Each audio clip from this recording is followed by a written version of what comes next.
NVIDIA is diving, the stock market is in shambles, but America's largest home builder D.R. Horton is rebounding against all odds. Does this mean the housing market is about to boom?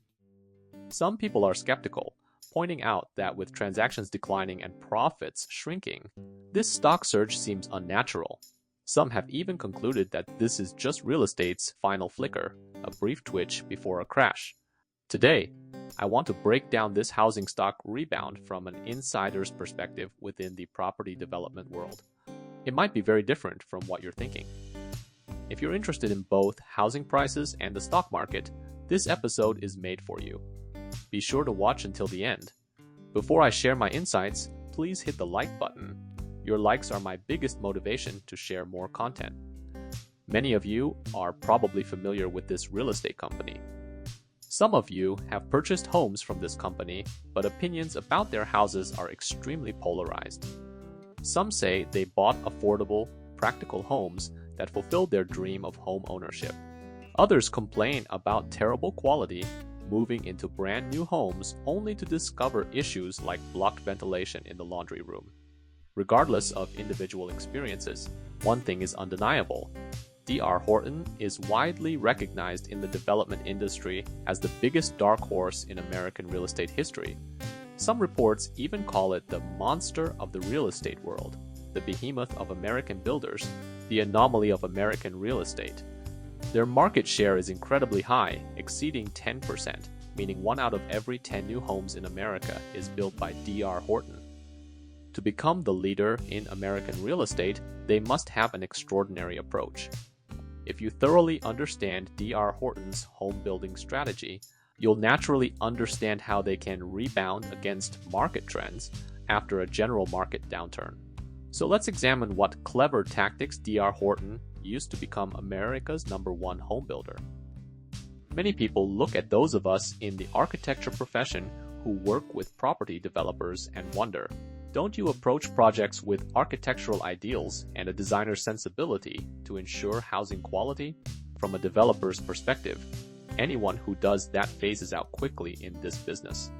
D.R. Horton recognized this from day one. Never talk to buyers about design philosophy.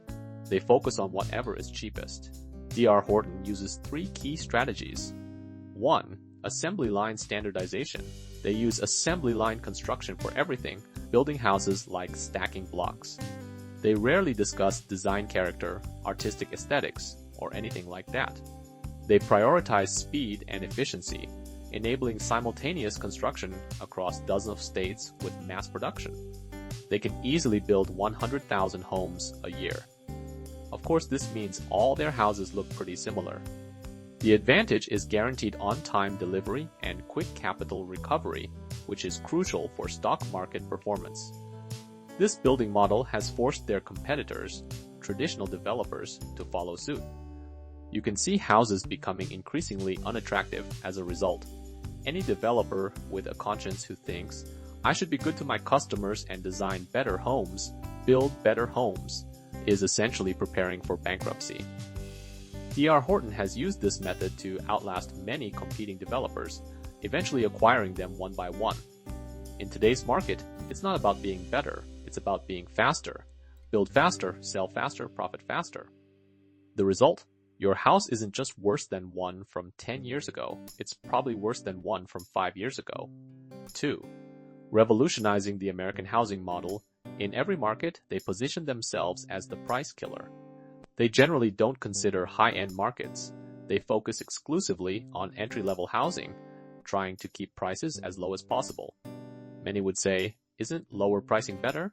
That's giving them more competitive advantage. It's a good market strategy.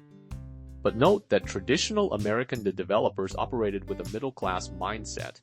You needed to reach a certain income level. Think of it as the American dream, an ideal, dignified lifestyle. Through hard work, you'd enter the middle class and then be able to afford your own home or consider investment properties.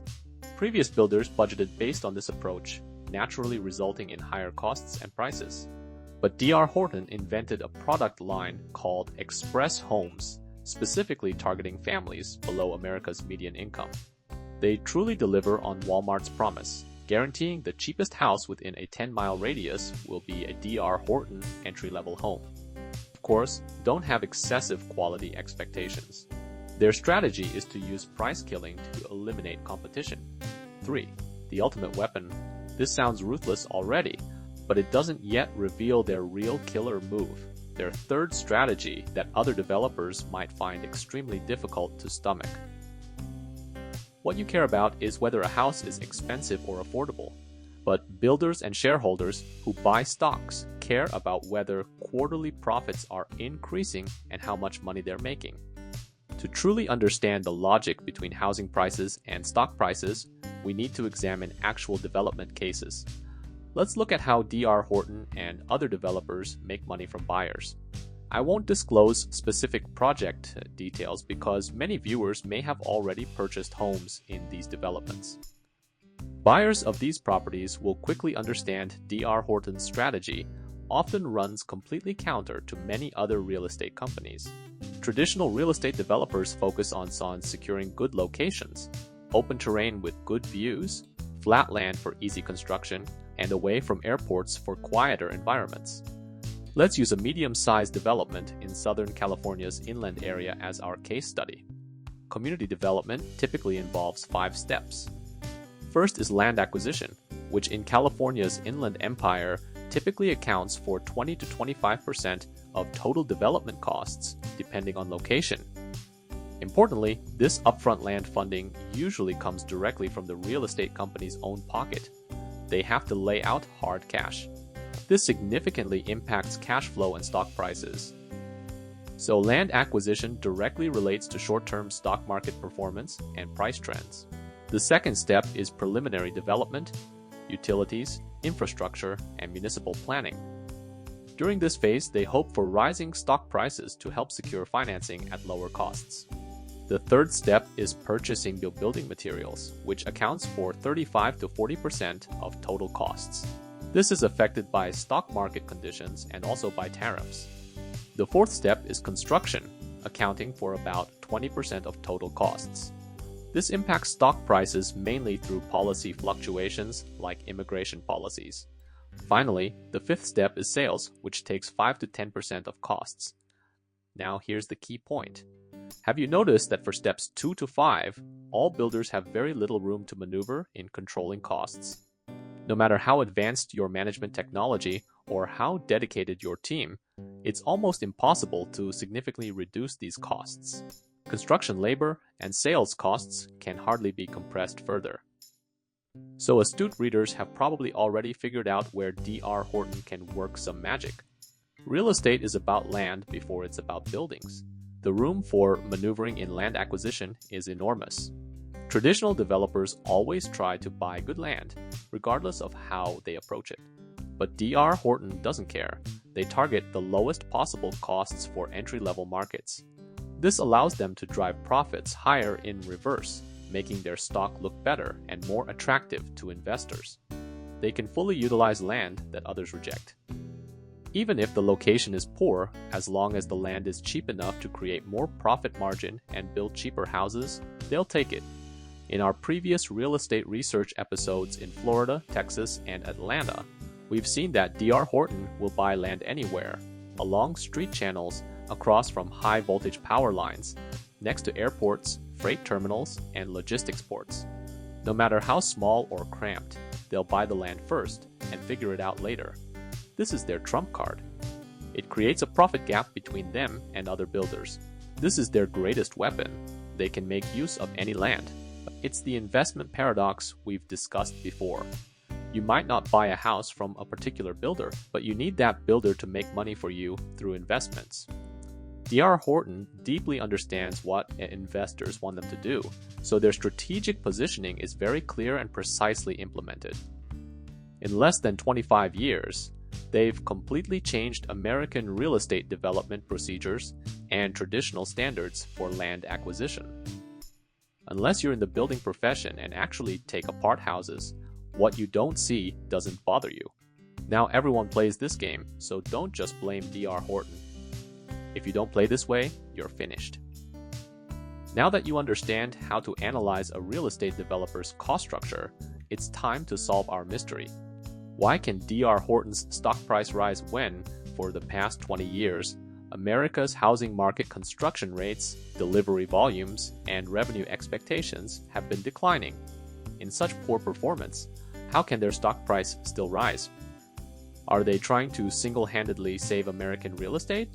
Every industry has competition. For example, NVIDIA belongs to the tech sector, while D.R. Horton is a real estate company. In the real world, they don't compete on the same track.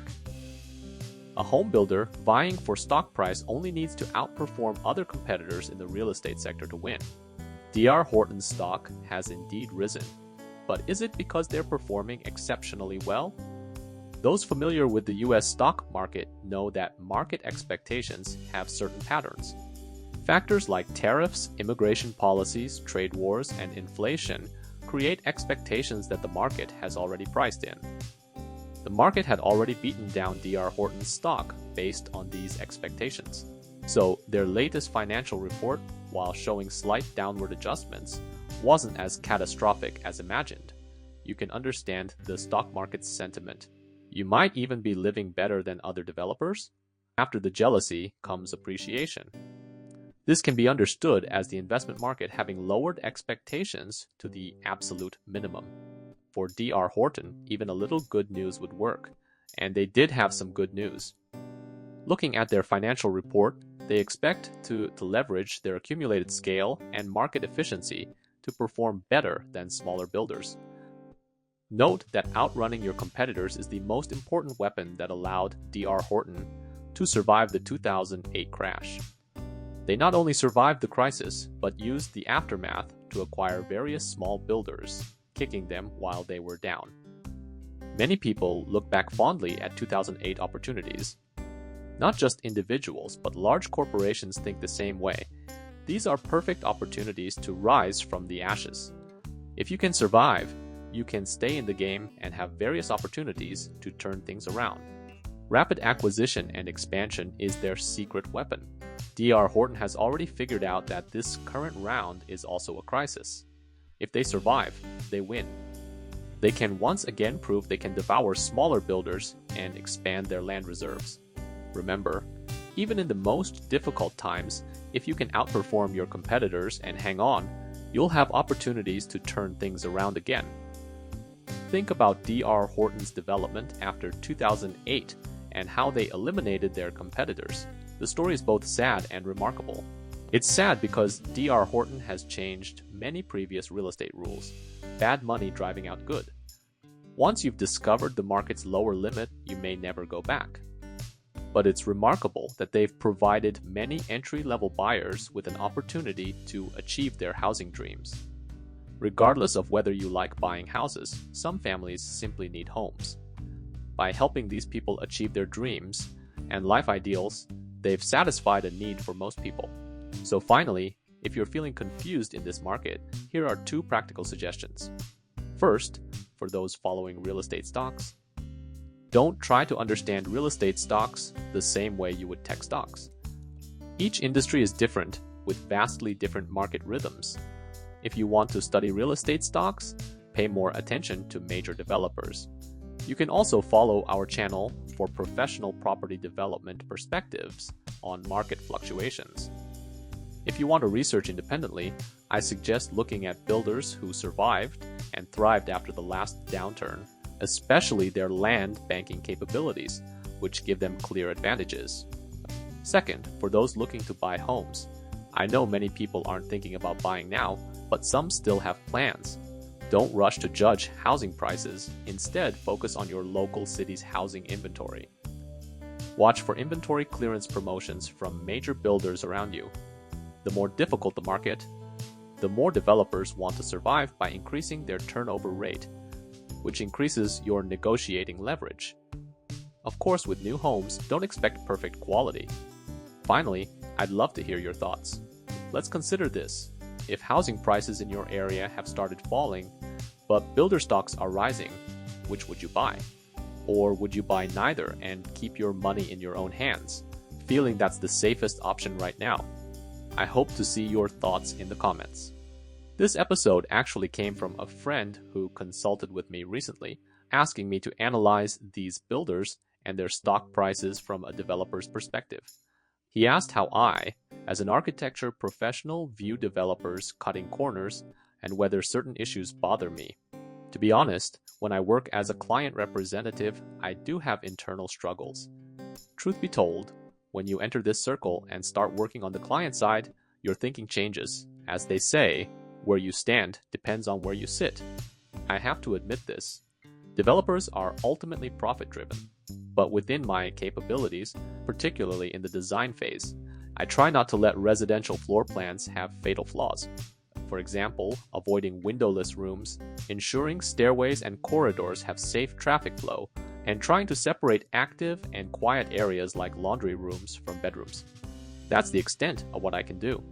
Because once it reaches the construction phase, we work with the cost budget. Developers give us cost budgets, and we have no control beyond that. I can't magically create something from nothing. I still hope everyone can buy good houses they love. Thank you for your likes and subscriptions. Don't forget to turn on notifications so you don't miss our next fascinating update.